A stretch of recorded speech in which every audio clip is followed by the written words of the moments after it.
Hi there again, everyone. This is Bob Martin with the Nautilus Dry Docks, and I wanted to share with you the completion of the refit of this very cool OTW Vanguard submarine. So I want to show you what we did, and more importantly, I want to show you how it did on the water after the refit. Let's take a look.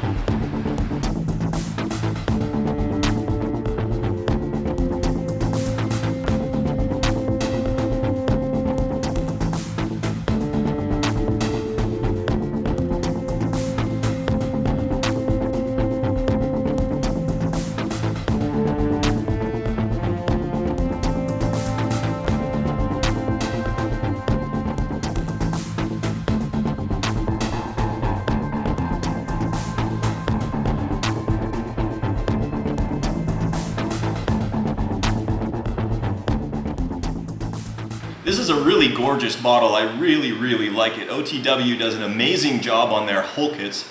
They're laid up with exceptional amount of detail, and more importantly, all of the parts mate together exceptionally well. I love the British submarines. They've got amazing shape to them, and this boat performs exceptionally well on and under the water. But before we get to the footage of how it did in the pond, let's take a look at how this particular boat is now set up after her refit. So access to the hull is gained by one thumb screw on the back of the model, and I always love putting thumb screws in. It stands out a little bit, but it means you don't have to bring a tool to the pond, even though you typically have them, but it's just so much more convenient. So just remove that one thumb screw from the back, slip everything forward. This brings up, and you can hear those front planes disengage because it's a magnetic linkage. We've got the battery connector to the battery compartment. I'm just going to pull that out, and we're going to detach that. And there we go. Upper hull is now separate from the cylinder itself. Now, as you can see, things are actually a little wet because I literally just got back from the pond a few minutes ago. It hasn't dried out. I just gave the hull a wipe down on the exterior to make sure that it wasn't stained from any of the pond scum that it might have run through. Absolutely zero water ingress into either of the two chambers. Typically you can tell if there's any water ingress because what you'll see is condensation inside. So you can see that in the ballast tank, but neither of the two end cylinders that house all of the electronics. So if we take a look at what this is set up, this is Bob Dimmack's new 3.5-inch module, and I carry these right now. Absolutely beautiful and a perfect size for this model. Starting from the front, I've added a front servo, and that was what controls the bow planes. This also houses the remote on-off switch. I have a key fob that allows you to turn the model on and off. You've got your main pump and your solenoid valve for your ballast system, and this is the main ballast tank. And in the rear section, you've got two servos, your receiver, and your motor and your speed controller. And this also has an automatic pitch controller, which is hooked up to the rear planes. And those are autonomous. They're not controllable. They basically control the pitch of the model all on their own. You control depth through a combination of the ballast system and the front dive planes. So one thing I really like about the way that this is set up is the ease of installation of the cylinder. And there's basically just two screws in the front that hold everything down. So here you can see those hold downs. There's two stainless steel bolts, and again, these are thumb screws, no tools required.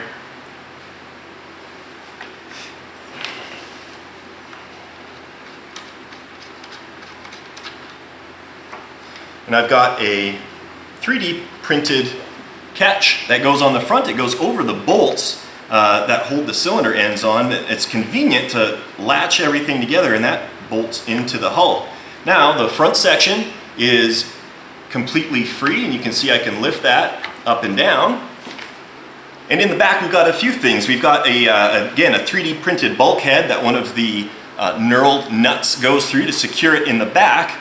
And then we've got two servo outputs, one for the dive planes, one for the rudder, and these are all magnetic. Again, something I really like. They just snap off like this.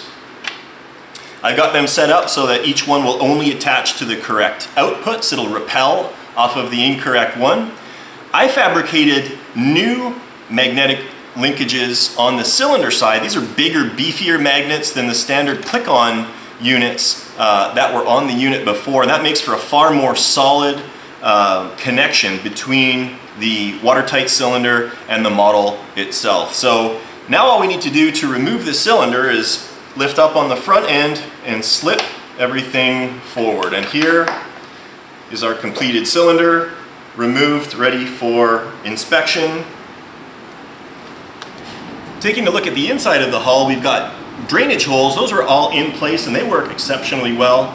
I added these wheel weights that I also sell on my site. They're self-adhesive and they work exceptionally well for trimming out a boat very, very precisely, because these are 1/4 ounce weights that you can put in individually or as strips, so they're pretty exciting. This weight was all in there before. I added a little bit more once the new cylinder was in there because of the change of buoyancy. So what was sort of the impetus behind this refit was the fact that the original pump jet on the back of the submarine had been damaged. The unit had fallen and it smashed the original pump jet. This is a new one that OTW puts out. This is all turned aluminum and brass. That is an absolutely beautiful piece of engineering right there. Everything spins exceptionally freely.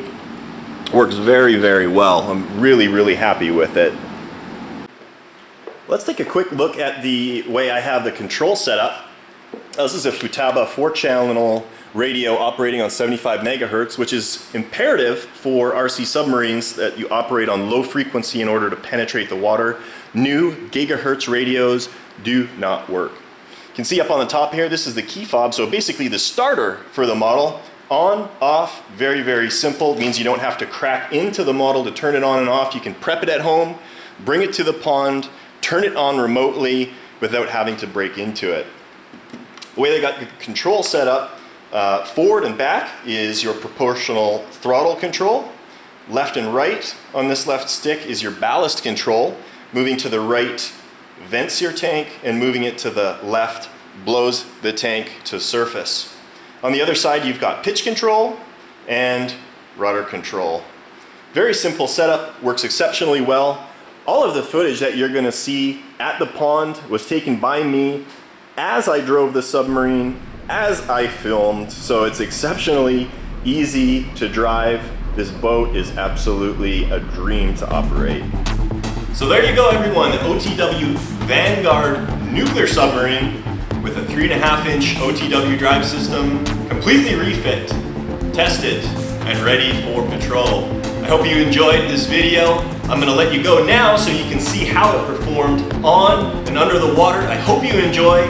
By all means, if you like what you see, don't forget to subscribe. If you have any comments, questions, be sure to email me, bob@rc-sub.com. Check out my website, nautilusdrydocks.com. Thanks a lot, everyone.